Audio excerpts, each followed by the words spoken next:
Hello folks, we're here to react to the Boston accents. I can't wait to get into this one. This one is so many things that I just, from an English ear, I hear it and I go, what on earth is going on in this accent? This is a recording from the International Dialects of English archive. You should check it out. I'll put a link in the description to this. So let's listen in. This recording, Massachusetts 7, Skip past this. is copper and... Well, here's a story for you. Sarah Perry was a veterinary nurse who had been working daily at an old zoo in a deserted district of the territory. So she was very happy to start a new job at a superb private... Hear that? Job. Start a new job at a... That's really almost New Yorkie, isn't it? That jaw sound. Very happy to start a new job at a... Yeah, so like kite, fob, rob, they'll all be in that same place. Job. Really lovely. Very happy to start a new job at a superb private practice in North Square.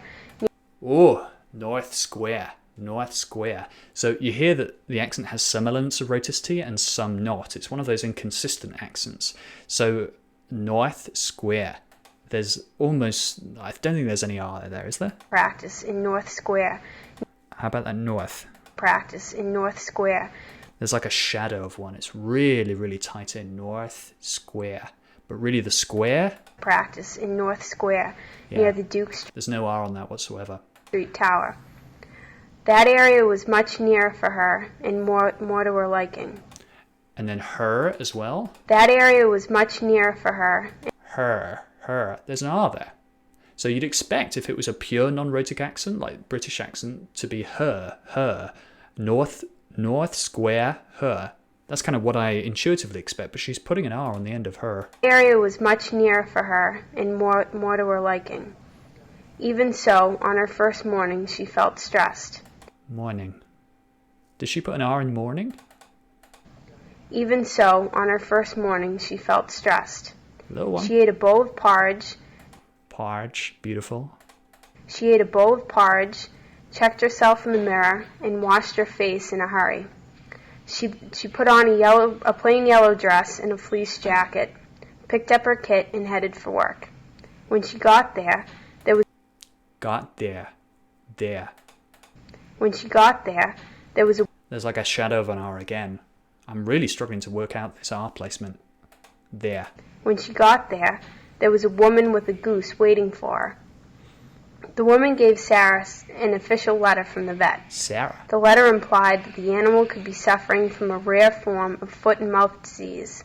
Foot and mouth disease. The ow sound is nowhere near as wide as it usually is in general American. Mouth.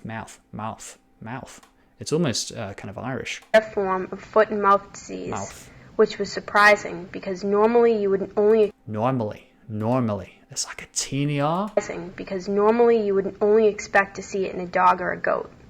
Sarah... Dog, like we heard earlier. Dog. A dog or a goat. Yeah. Sarah was sentimental, so this made her feel sorry for the beautiful bird. Before long, that itchy goose began to strut around the office like a lunatic, which made an unsanitary mess. Notice that most of this is kind of pretty close to general American. Unsanitary mess. There's not much in that you can really pull out and go, okay, that's Boston. It's only certain sounds that you go, okay, that's Boston. The goose's owner, Mary Harrison. Owner. The goose's owner, Mary Harrison, kept calling, comma, which Sarah thought was... Karma. Same again. Cot's dog. Karma. Was an odd choice for a name. Odd. Karma was strong and huge, so it would take some force to trap her. Force. There you go. There's no R on that whatsoever. Some force to trap her, but Sarah had a different idea. First, she tried gently stroking the goose's lower back with her palm. There we go. Palm. I was waiting for that one. That's Boston all over, man. Goose's lower back with her palm. Palm. So that's like ma. It's father. That R sound in the British accent just goes real wide, real twangy, real big in the Boston accent. I want to hear that again. Goose's lower back with her palm. Palm. Then singing a tune to her. Finally, she administered ether. Her efforts were not futile, In no time, the goose began to tire, so Sarah was able to hold on to Kama and give her a relaxing bath. Give her a relaxing bath. Now, of course, this accent is not necessarily representative of all Boston accents. Like this woman's, I think, is fairly young at the time of this recording. But it's interesting just how much of that, if we play it again. Give her a relaxing bath. A relaxing bath. It sort of sounds pretty general American, really, except maybe not for the bath. Bath, that sounds a little wider. Once Sarah had managed to... You know what, I'm going to skip ahead to the bit where they talk about themselves. Just give me a second. Getting ready to enjoy my last year. In high school, my friends all lived in the suburbs, where I lived in the city. Suburbs. Again, there's an R placement. In general, it seems to be on the sound, so nurse, curse, suburbs, superb. But it doesn't always seem to be on like the sound, so north and force and that sort of thing. And that was different because, everyone, their houses were a lot bigger than mine was. A lot. They all lived in... If you listen to that. Houses were a lot bigger than mine was. A lot. They all lived in single-family houses and had big backyards. There we go, big backyards. Had big backyards. That's so wide. Again, it's that math thing, yards. With... But it's funny because I'd expect it. I'd expect the Boston accent to go yards, not to have the in there as well. Big backyards. That's kind of what you imagine, but this is more nuanced. So there is an R in there. Backyards.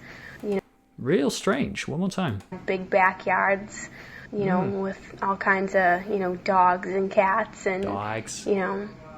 That type of thing. And my neighborhood is basically, a lot of us live in 2 or 3 family houses. There we go. I think that's going to give us all we need. Like, we've got the yards thing, but we've also learned it's more subtle than you imagine a Boston accent to be. Like, there are some...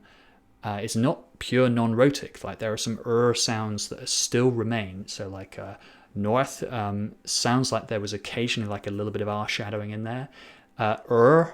Sounds like nurse and curse always seem to have a little bit of R in there. Lot was sort of very standard sort of New York kind of thing. I kind of expected that. But what was the word? It was the R sound with the on the end. So can't remember now, but like card or something like that. Terrible impression, but you get the idea. That really threw me, man. I really was expecting that to be non-rhotic. But yeah, I think we get the idea. God, that was a fun one, man. That was really cool. So Boston accent, we love it. British accent, we also love it. You should go to britishaccenttraining.com if you want to improve your British accent and if you want to get a comprehensive video course made by me. So I really recommend it because it's so good for public speaking. It's so good for job interviews. It's good if you just want to learn it for an acting job or something like that. Like the British accent, you can always learn it, and it's always going to be great for pronunciation too. So thank you so much for joining me on the Boston accent. My name's Matt, and I will catch you in the next video.